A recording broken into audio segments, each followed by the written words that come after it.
What is the horrible truth behind the Sanctuary attacks, and what will it mean for the life of Wally West? Well, let's hop into the pages of Heroes in Crisis issue number 8, the penultimate issue in this series, and find out, shall we? Alrighty then, so as we join the comic, once again Wally West is doing the whole video testimonial thing, only this time it's much different because the walls are covered in blood. He says in truth that when he came to Sanctuary, he never actually believed in what the place was meant to do, never believed that they could actually help him. He hated the idea that they had to be secret. But more than anything, he selfishly thought that no one there could possibly help him because no one could possibly be in as much pain as he was. If that sounds incredibly selfish of Wally, it's because it totally is. Eventually, he would discover that indeed no two people suffer in the same way, and that sadness and depression aren't a competition or something one can properly quantify. The only problem is he comes to that realization in the absolute worst way possible. You see, as we've been told all throughout this series, the actual session tapes that are recorded of Sanctuary are destroyed not long after. As Wally puts it, they are cut into millions of pieces and then scattered to the winds, or the digital winds of the internet, or something like that. Again, it's a really weird choice of words they choose to say the videos get deleted. But because Wally is the fastest man alive, what if he was able to use the Speed Force to infiltrate the internet, basically, and reassemble the session tapes so he himself could watch them? That's such a strange use of the Speed Force power that I'm willing to overlook the fact that this is also a massive invasion of people's privacy on Wally's part. He watches the tapes and is horrified by what he sees. In fact, it throws him into an even bigger existential crisis than he was having previously. Oh no, people suffer the way I suffer. Which, to me feels like a major no-duh kind of moment, but the comic treats it like it's this big, huge revelation. It's in that moment Wally tries to escape himself and Sanctuary to get some air and clear his head, only in doing so he accidentally flips all the security protocols for Sanctuary. When all the other patients try and see what exactly is going on, they end up crowding Wally, which in turn freaks him out and causes him to go nuts and lash out with his Speed Force powers, killing a bunch of people. As Wally attempts to explain, the Speed Force has always been this dangerous, it's just every speedster's job to try and keep that sort of murderous power back. Again, disagree, but whatever you got a right to make Wally less culpable in this situation, and indeed I will allow, PTSD, extenuating circumstances, temporary insanity, all very good reasons to excuse what Wally did here and say that it was a mistake and not his fault.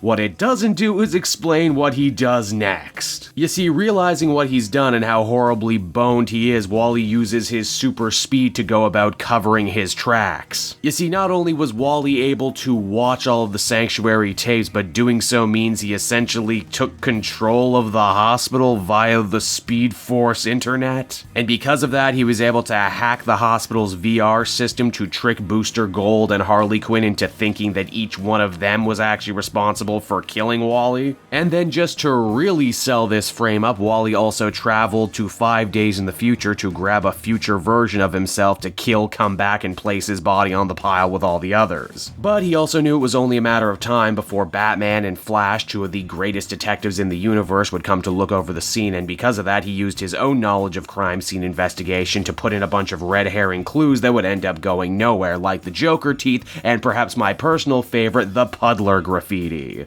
Which Wally says he only got the idea about the Puddlers, a group of metallurgists who slowly lost their minds building great works because of their exposure to metal, because Barry had told him about it one time. How Barry was not able to pick out a reference that he himself has made is beyond me, but there's a lot of this story that's beyond me, honestly. This also means that Wally was the one who sent Lois Lane those threatening messages to expose Sanctuary and all of the people who went there, but he didn't really mean it, he was only trying to buy himself time. Time to, as he puts it, do something so good that it'll balance out all the bad that he's done, and it's on that note right there that the comic comes to a close. And so that was Heroes in Crisis issue number 8, everybody, and this issue had a lot to take in. On one hand, I think it's really disappointing that Wally was ultimately revealed to be the killer, considering that everyone and their mother already guessed this from issue 1. It also sticks in my craw as a fan of good mystery stories that this book that was sold as a murder mystery, in the end, none of the clues you were following actually mattered because the whole crime scene was doctored anyway. You could also pretty much remove everything involving Superman, Lois Lane, the fears of exposing Sanctuary, and the fact that superheroes sometimes battle with their own mental illness because none of that mattered because they were never going to get exposed anyway? Because Wally's literally just been stalling this whole time? Speaking of which, let's talk about Wally. I can be sympathetic with a hero who's going through hard times, maybe loses control of their powers in a fit of anger. That's all understandable. That's good sympathetic material. I lose all of that sympathy, though, when a hero goes out of their way to try and cover up the horrible things they've done, and you can't use the, oh, you know, he wasn't in his right mind defense. No, he was super premeditated to pull off a super layered, super tiered cover-up plot. He also framed two perfectly innocent people who were not in their right state of mind and who we've seen suffer very close brushes with death because of what Wally chose to do. And that's before we mention even just the regular old canon issues, like Wally again using the Speed Force for time travel when in the Flash book they've stated that you can't do that anymore. Honestly, this issue and this story have disappointed me on pretty much every level since the beginning. I sincerely doubt one more issue is going to help them stick the landing, especially when they've given us so little reason to care and be sympathetic for what's happening to Wally right now. I think by far the truly saddest part for me, though, is that the idea of a superhero committing a horrible crime by accident using his knowledge of the superhero universe to try and cover his tracks would make for a really interesting story. The only problem is that story doesn't fit Wally West at all, and that story really only comes into frame here at the very end. If you couldn't tell, I did not have a good time reading this book. I give it a 4.5 out of 10, but at least it's almost over.